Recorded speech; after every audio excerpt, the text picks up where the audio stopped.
Well, howdy everybody, this is John Michael Talbot. It's the 25th Friday of Ordinary Time.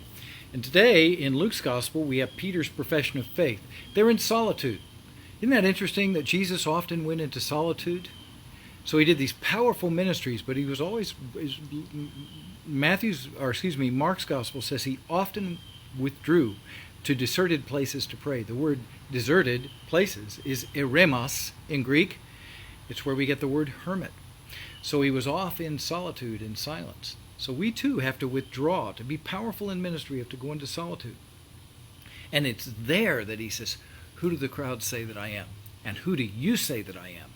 When you go into solitude, you discover who you really are, and you discover who Jesus is. You find out who you are because you find out who Jesus is. But it's not easy. He says the Son of Man must suffer greatly and be rejected by the elders and killed. But on the third day he will rise up. So in solitude, we discover who Jesus is, and we discover that we find out who we are, and we find out who we are because we are also going to suffer. We're going to die. But we will rise up a new creation. We have to bring the old self to the cross of Christ in solitude, in silence, in that naked embrace of reality. And everything that's not real in our life we bring to the cross and we let it die.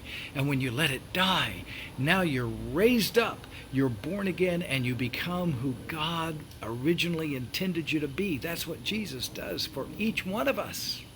So let's go into that solitude, into that silence, into that naked embrace of the reality of God.